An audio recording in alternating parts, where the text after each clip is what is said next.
السلام علیکم ورحمۃ اللہ۔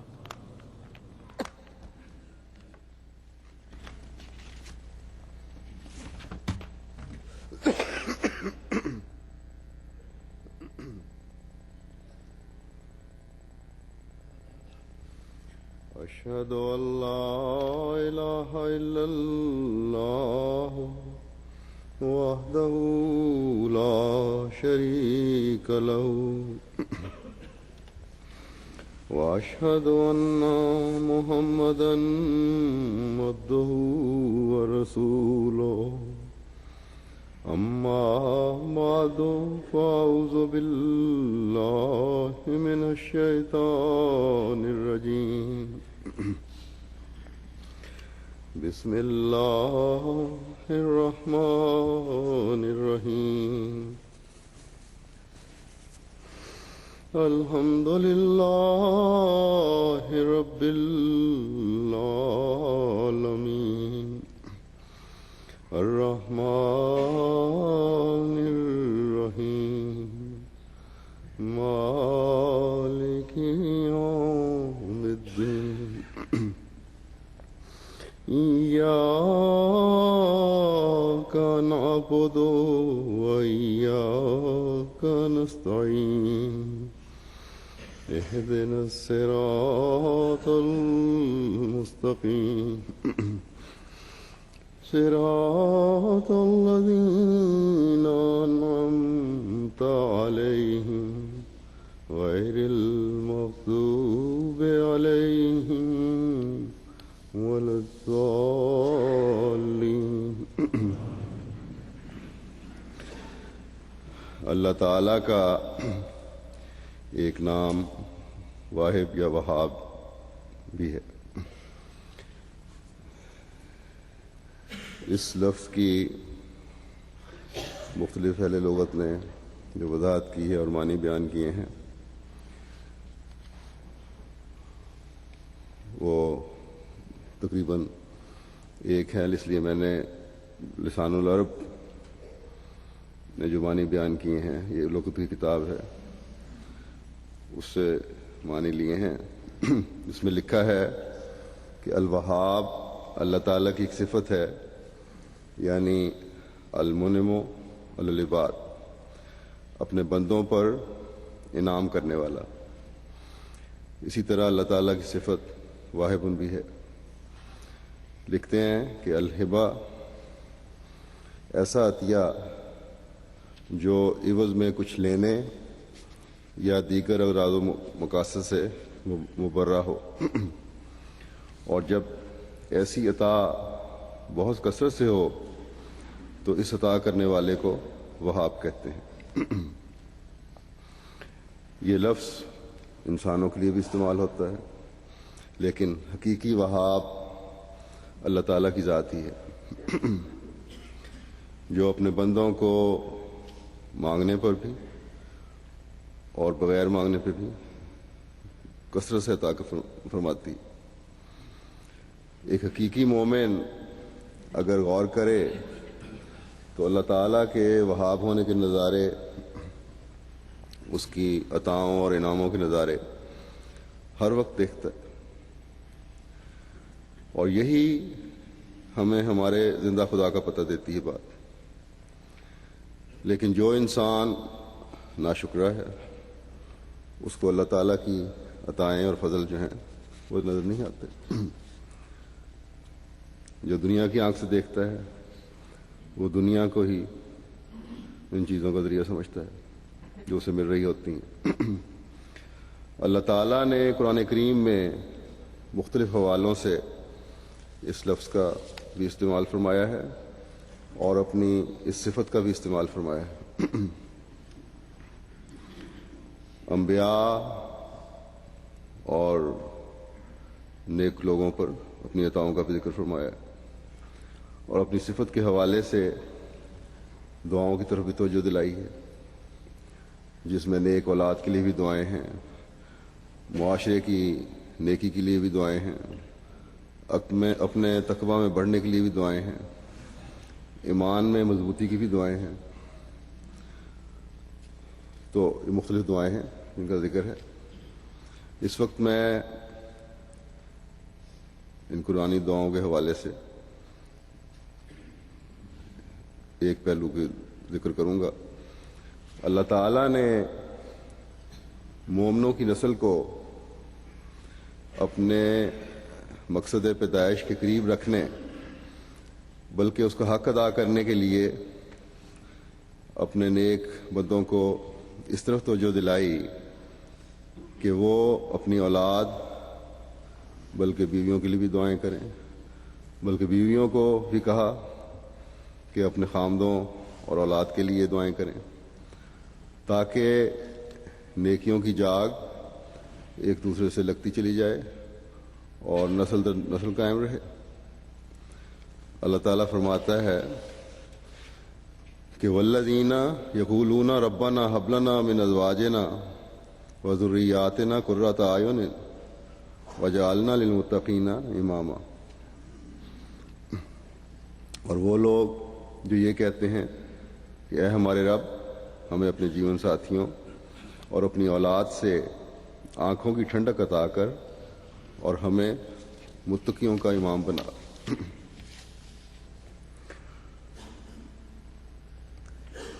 یہ جامع دعا ہے کہ آنکھوں کی ٹھنڈک بنا ایک دوسرے کے لیے بھی اور اپنی اولاد میں سے بھی ایسی اولاد ہمیں عطا کر جو آنکھوں کی ٹھنڈک بنے۔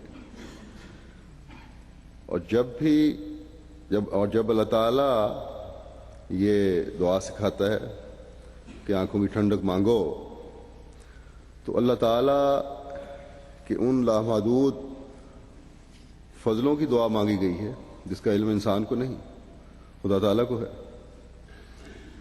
جس کا انسان احاطہ ہی نہیں کر سکتا۔ اور نہ صرف اس دنیا میں ان نیکیوں پر قدم مار کر جو اللہ تعالیٰ نے قرآن کریم میں بتائی ہیں، میاں بیوی اور اولادیں ایک دوسرے کی آنکھوں کی ٹھنڈک بنتے ہیں، بلکہ مرنے کے بعد بھی ان نیکیوں کی وجہ سے جو انسان اس دنیا میں کرتا ہے اللہ تعالیٰ اپنے انعامات سے نوازتا ہے۔ ایک مومن کے مرنے کے بعد اس کی نیک اولاد ان نیکیوں کو جاری رکھتی جس پر ایک مومن قائم تھا۔ اپنے ماں باپ کے لیے نیک اولاد دعائیں کرتی ہے جو اس کے درجات کی بلندی کا باعث بنتے ہیں، دوسری نیکیاں کرتی ہے جو ان کی درجات کی بلندی کا باعث بنتی ہیں۔ بس یہ اولاد کی نیکیاں اور اپنے ماں باپ کے لیے دعائیں اگلے جہان میں بھی ایک مومن کو آنکھوں کی ٹھنڈک عطا کرتی ہیں۔ اللہ تعالیٰ فرماتا ہے فلا تعلم نفس ما اخفی لهم من قرۃ اعین جزاء بما كانوا یعملون، بس کوئی زیرو نہیں جانتا کہ اس کے اعمال کے بدلہ میں اس کے لیے آنکھوں کی ٹھنڈک میں سے کیا کچھ چھپا کر رکھا گیا ہے۔ یہ ان لوگوں کے بارے میں کہا گیا ہے جو تقوی کی وجہ سے اللہ تعالیٰ کا خوف دل میں رکھتے ہوئے اللہ تعالیٰ کی عبادت کی طرف بھی توجہ دیتے ہیں اور اس کی راہ میں خرچ بھی کرتے ہیں اور دوسری نیکیاں بھی بجا لاتے ہیں۔ وہ راتوں کو اٹھ کر سیدھے راستے پر چلنے اور اپنی اولاد کو سیدھے راستے پر چلنے کے لیے دعائیں کرتے ہیں۔ اللہ تعالیٰ سے ایسی آنکھوں کی ٹھنڈک مانگتے ہیں جس کا علم صرف اور صرف خدا تعالیٰ کی ذات کو ہے۔ اپنی اولادوں اور اپنی بیویوں اور خامدوں کے لیے، اور بیویاں اپنے خامدوں کے لیے دعا مانگتی ہیں کہ یہ سب جو ہیں تقوی پہ قائم رہیں، اور اللہ تعالیٰ ان سب کے لیے اس دنیا میں بھی وہ انعامات عطا فرمائے جو اس کی رضا کا حامل بنائے، اور اگلے جہان میں بھی اللہ تعالیٰ کا قرب پانے والے ہوں۔ بس یہ دعا ہے اللہ تعالیٰ کے بندے جو عباد الرحمان ہیں نیکیاں بجا لاتے ہوئے مانگتے ہیں، اور اپنے پیچھے بھی ایسی نسل چھوڑنے کی کوشش کرتے ہیں جو تقویٰ پر قدم گارنے والی ہو۔ یہ دعا اللہ تعالیٰ نے ہمیں سکھا کر ہمیں ہر وقت اس اہم کام کی طرف توجہ دلائی ہے جو اس کی رضا حاصل کرنے کا نہ صرف ہماری ذات کے لیے ذریعہ بنے بلکہ آئندہ نسلیں بھی اس راستے پر چلنے والی ہوں جو اللہ تعالیٰ کے فضلوں کا وارث بنے۔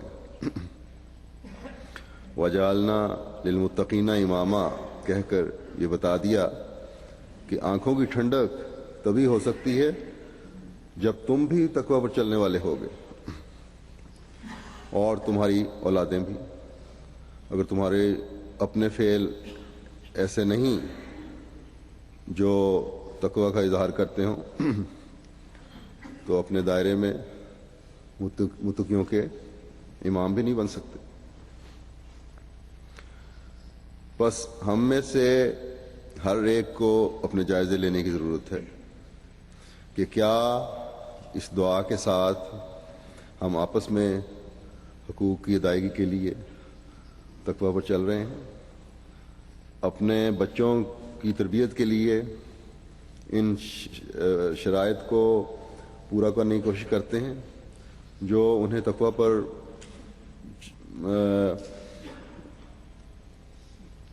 چلانے والی ہوں۔ اگر گھریلو سطح پر بھی میاں بیوی تقویٰ کی راہوں پر قدم نہیں مار رہے تو اولاد کے حق میں اپنی دعاؤں کی قبولیت کے نشان کس طرح دیکھ سکتے؟ پھر اگر تقویٰ مفقود ہے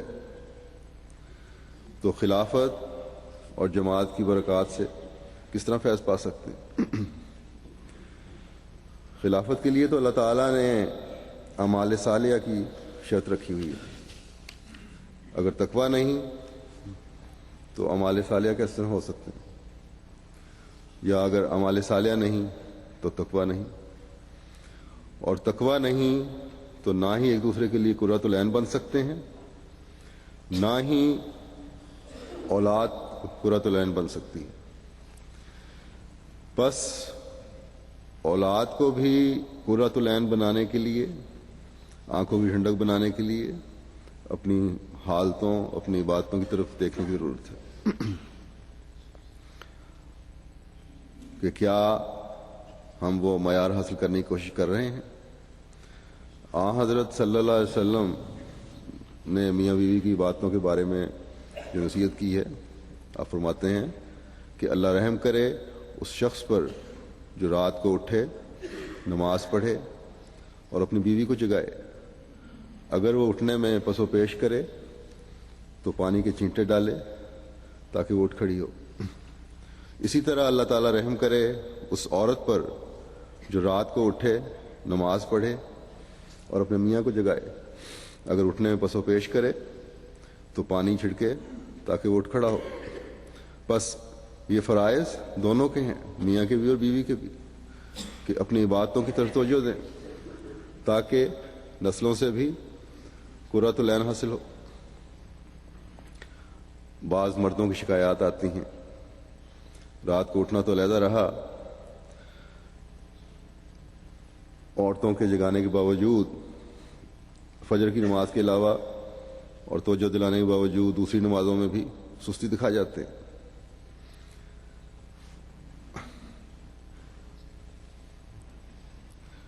ایسے لوگ کس طرح اور کس منہ سے ربنا هب لنا من ازواجنا وذریاتنا قرۃ اعین کی دعا کرتے ہیں؟ کس طرح وہ اپنی اولاد میں قرۃ العین تلاش کر سکتے ہیں؟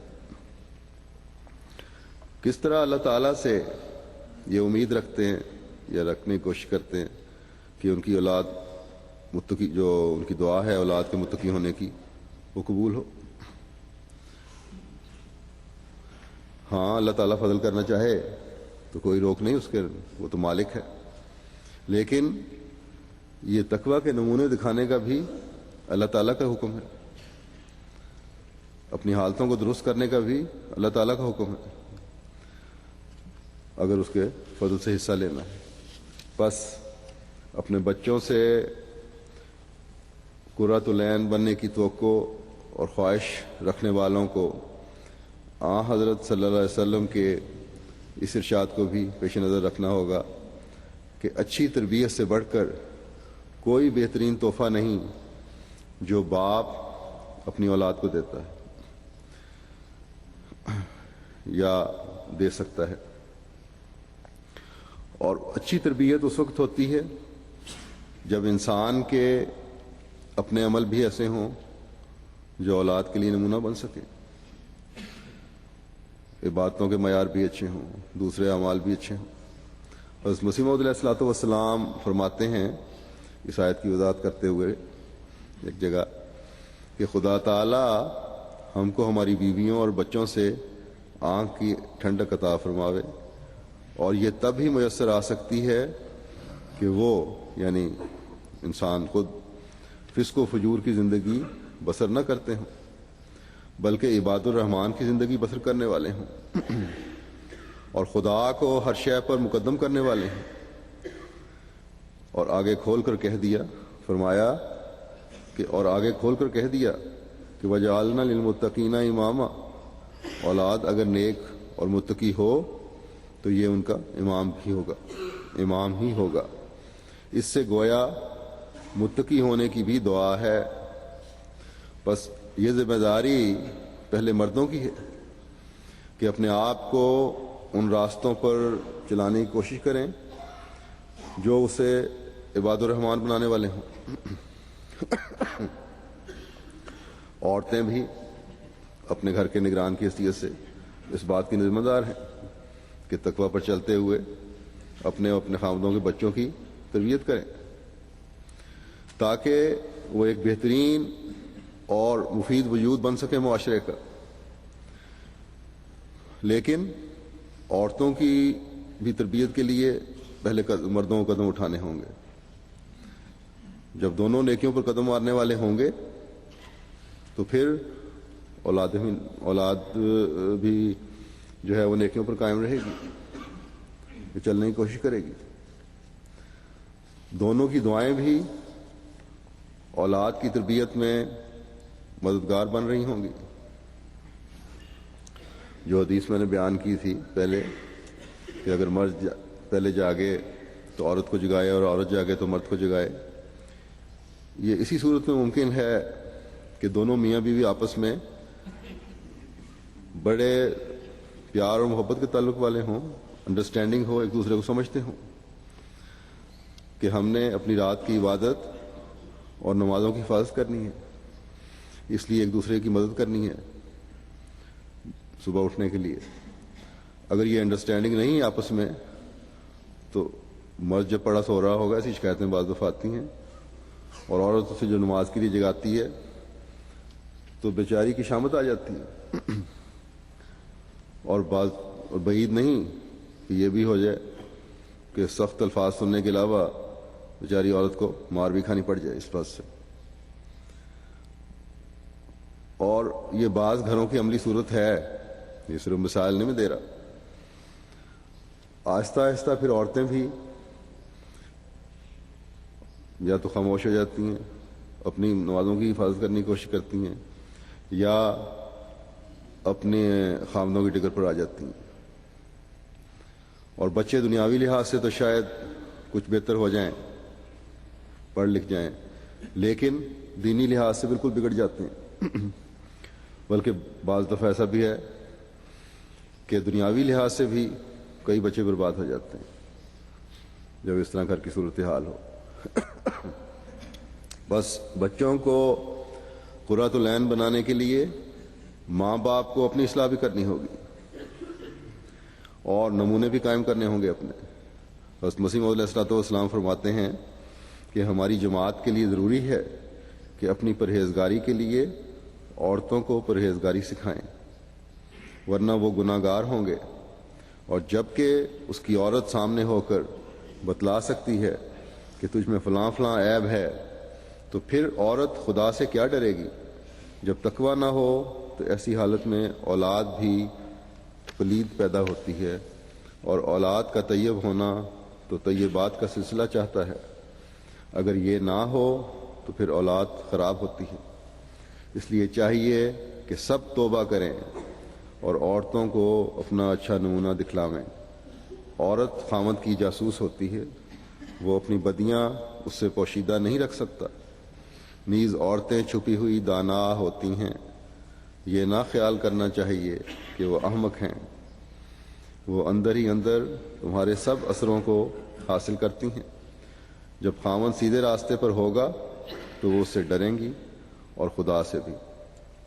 فرمایا عورتیں خامدوں سے متاثر ہوتی ہیں، جس حد تک خامد صلاحیت اور تقویٰ بڑھاوے گا کچھ حصہ اس سے عورتیں ضرور لیں گی۔ بس یہ توقع ہے جو حضرت مسیح موعود علیہ السلام نے ہر احمدی مرد سے رکھی ہے۔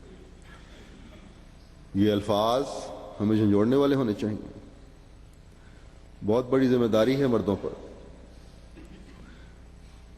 پہلے تو عورتیں جاہل ہوتی تھیں، کم پڑھی لکھی ہوتی تھیں، اب تو اللہ تعالیٰ کے فضل سے تعلیم کی روشنی نے عورتوں میں بھی عقل و شعور جو ہے پہلے سے بہت بڑھا دیا ہے۔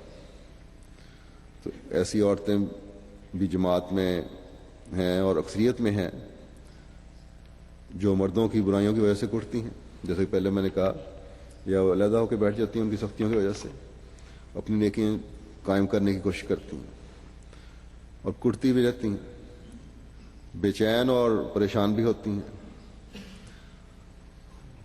مردوں سے زیادہ اب ایسے بھی خاندان ہیں جہاں عورتوں کو فکر ہوتی ہے اپنی اولاد کی،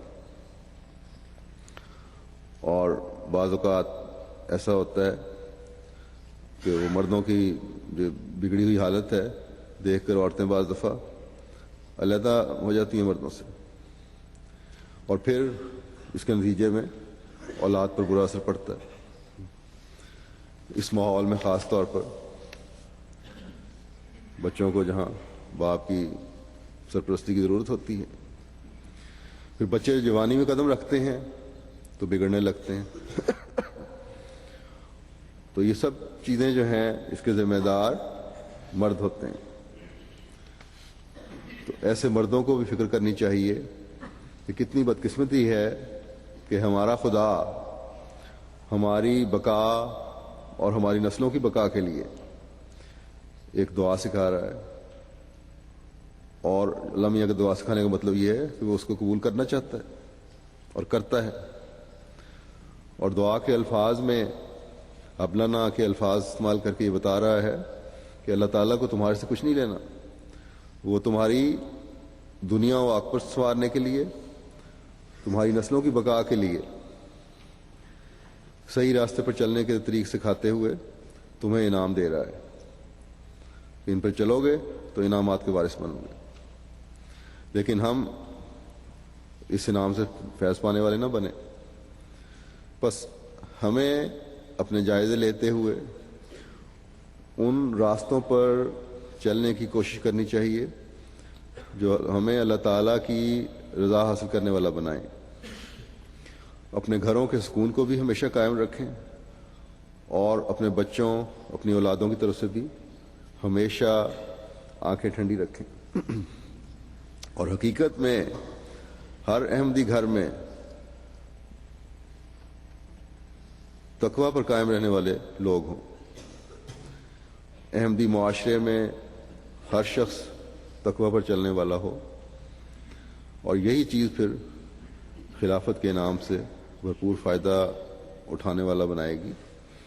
اور یہی بات حضرت صلی اللہ علیہ وسلم کی غلامی میں آنے والے مسیح مہدی اور امام الزمان کی جماعت میں شامل ہونے کا حق ادا کرنے والا بنائے گی۔ بس خوش قسمت ہیں ہم میں سے وہ جو اس اصل کو سمجھتے ہوئے وہاب خدا سے جب مانگتے ہیں تو اللہ تعالیٰ اس دنیا میں بھی اور آخرت میں بھی انہیں ایسے ایسے طریق سے قرۃ العین عطا فرماتا ہے جس کا ایک انسان تصور بھی نہیں کر سکتا۔ اولاد کے ضمن میں ہی یہاں ایک اور بات بھی میں کہنی چاہتا ہوں جو بعض گھروں کے ٹوٹنے کا باعث بن رہی ہوتی ہے، یا میاں بیوی کے آپس کے ناخوشگوار تعلقات کی وجہ سے اولاد پر برا اثر ڈال رہی ہوتی ہے، اور وہ یہ ہے کہ بعض میاں بیوی کے تعلقات اس لیے خراب ہو جاتے ہیں، یا خامد اپنی بیوی سے اس لیے ہر وقت ناراض رہتا ہے کہ لڑکے کیوں پیدا نہیں ہوتے، صرف لڑکیاں کیوں پیدا ہوئی ہیں۔ اللہ تعالیٰ فرماتا ہے کہ للہ ملک السماوات والارض یخلق ما یشاء یہب لمن یشاء اناثا و یہب لمن یشاء ذکور، آسمانوں اور زمین کی بادشاہت اللہ ہی کی ہے، وہ جو چاہتا ہے پیدا کرتا ہے، جسے چاہتا ہے لڑکیاں عطا کرتا ہے اور جسے چاہتا ہے لڑکے عطا کرتا ہے۔ اب اللہ تعالیٰ فرماتا ہے جسے چاہتا ہے لڑکیاں دیتا ہے، جسے چاہتا ہے لڑکے دیتا ہے۔ ایک اور جگہ فرمایا جسے چاہتا ہے لڑکے اور لڑکیاں دونوں ملا کے بھی دیتا ہے۔ تو اب جو اللہ تعالیٰ کی عطا ہے اس میں کسی پر الزام دینا تقویٰ سے ہٹنے والی بات ہے۔ اللہ تعالیٰ نے انسان کو جو عقل اور علاج کے طریقے اس زمانے میں عطا فرما دیے ہیں، ان کے استعمال سے بہتوں کو فائدہ ہوتا ہے، اور جن کو لڑکوں کی خواہش ہوتی ہے ان کے لڑکے پیدا ہو جاتے ہیں۔ لیکن یہاں بھی بعض اوقات اللہ تعالیٰ اپنے خالق ہونے اور اپنی مرضی کا اظہار فرماتا ہے۔ لاکھ علاج کروا لیں کوئی فائدہ نہیں ہوتا۔ تو اس بات پر بیویوں کی زندگی اجیرن کر دینا کہ تمہاری لڑکیاں کو پیدا ہوتی ہیں، یا لڑکیوں کو باپ کا اس طرح پیار نہ دینا جس کا وہ حق رکھتی ہیں، بلکہ ہر وقت انہیں تانے دینا، بچیوں کے دلوں میں بھی باپوں کے لیے نفرت پیدا کر دیتا ہے۔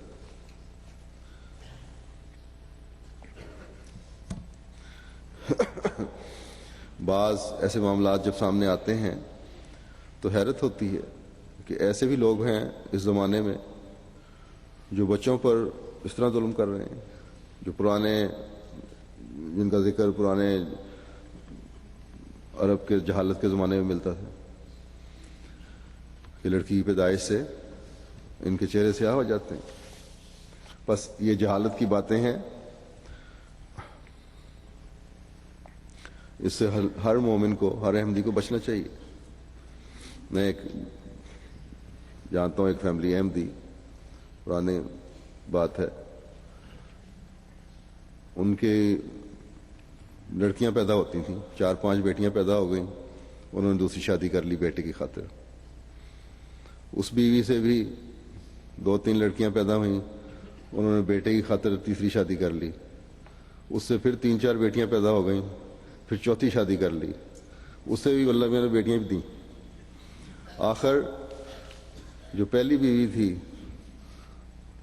جس سے بیٹیاں پیدا ہو رہی تھیں، پہلا بیٹا جو پیدا ہوا اسی بیوی سے پیدا ہوا۔ تو اللہ تعالیٰ کی مرضی ہے، جسے چاہتا ہے جس طرح چاہتا ہے عطا کرتا ہے۔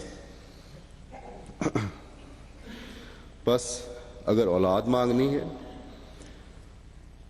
لڑکے مانگنے ہیں، تو آپس میں لڑ کر گھروں میں بے چینیاں پیدا کرنے کے بجائے تقویٰ پر قائم ہوتے ہوئے اللہ تعالیٰ سے مانگنی چاہیے، اور نیک اولاد کی دعا مانگنی چاہیے، جس طرح اللہ تعالیٰ نے ہمیں قرآن کریم میں انبیاء کے ذکر میں دعا سکھائی ہے۔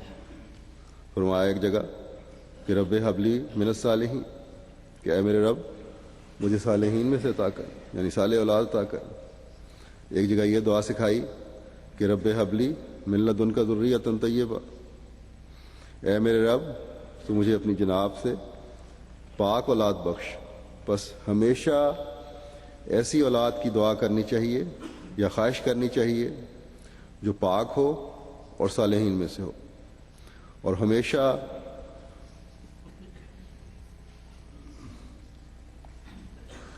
اس کے قرۃ العین ہونے کی دعا مانگنی چاہیے۔ میرے پاس جب بعض لوگ لڑکے کی خواہش کا اظہار کرتے ہیں تو میں ہمیشہ یہی کہتا ہوں کہ نیک اور صحت مند اولاد مانگو۔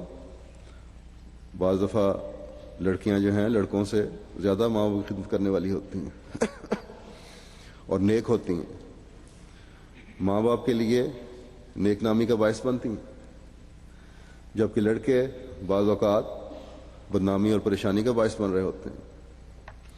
بس ایک مومن کی یہی نشانی ہے کہ اولاد مانگے نیک اور صالح، اور پھر مستقل اس کے لیے دعا کہ آنکھوں کی ٹھنڈک ہو، ورنہ ایسی اولاد کا کیا فائدہ جو بدنامی کا موجب بن رہی ہو۔ کئی خطوط میرے پاس آتے ہیں جس میں اولاد کے بگڑنے کی وجہ سے فکر مندی کا اظہار ہو رہا ہوتا ہے، لوگ ملتے بھی ہیں اس میں اظہار کر رہے ہوتے ہیں۔ بس اصل چیز دل کا سکون ہے اور اولادوں کا نیک اور صالح ہونا ہے۔ اگر یہ نہیں تو پھر اولاد جو ہے بے فائدہ ہے۔ صالحین کی تعریف جو حضرت مسیح موعود علیہ الصلوۃ والسلام نے کی ہے وہ پیش کرتا ہوں۔ آپ فرماتے ہیں کہ صالحین کے اندر کسی قسم کی روحانی مرض نہیں ہوتی اور کوئی مادہ فساد کا نہیں ہوتا۔ بس یہ معیار ہے جس کے حصول کے لیے ہمیں اپنی اولاد کے لیے دعا مانگنی چاہیے اور خود بھی اس پر چلنے کی کوشش کرنی چاہیے تاکہ آئندہ نسلوں میں بھی نیکی کی جاگ جو ہے وہ لگتی چلی جائے اور ذریت طیبہ پیدا ہوتی رہے، جو نسل در نسل اپنے آباء و اجداد کے لیے آنکھوں کی ٹھنڈک کے سامان پیدا کرتی چلی جائے اور جماعت کے لیے، خاندان کے لیے نیکنامی کا باعث ہو۔ اور جیسا کہ میں نے کہا یہ اس وقت تک نہیں ہو سکتا جب تک ہم اپنی حالتوں کی طرف بھی نظر رکھنے والے اور توجہ دینے والے نہیں بنتے۔ ہم خود بھی صالحین میں شامل ہونے اور تقویٰ پر قدم مارنے والے نہیں بنتے۔ بس اس چیز کو پکڑنے اور اس پر عمل کرنے کی ضرورت ہے۔ اللہ تعالی ہم سب کو اس کی توفیق عطا فرمائے۔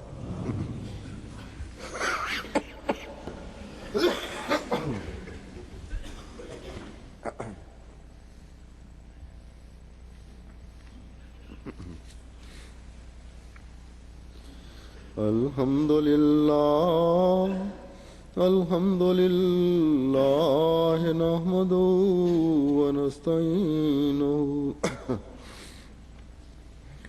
ونستغفره ونؤمن به ونتوکل علیه ونعوذ باللہ من شرور انفسنا ومن سیئات اعمالنا من يهده الله فلا مضل له ومن يضلل فلا هادي له ونشهد أن لا إله إلا الله ونشهد أن محمدا عبده ورسوله عباد الله رحمكم الله إن الله يأمر بالعدل والإحسان وإيتاء ذي القربى وينهى عن الفحشاء والمنكر والبغي يعظكم لعلكم تذكرون اذكروا الله يذكركم وادعوه يستجب لكم ولذكر الله أكبر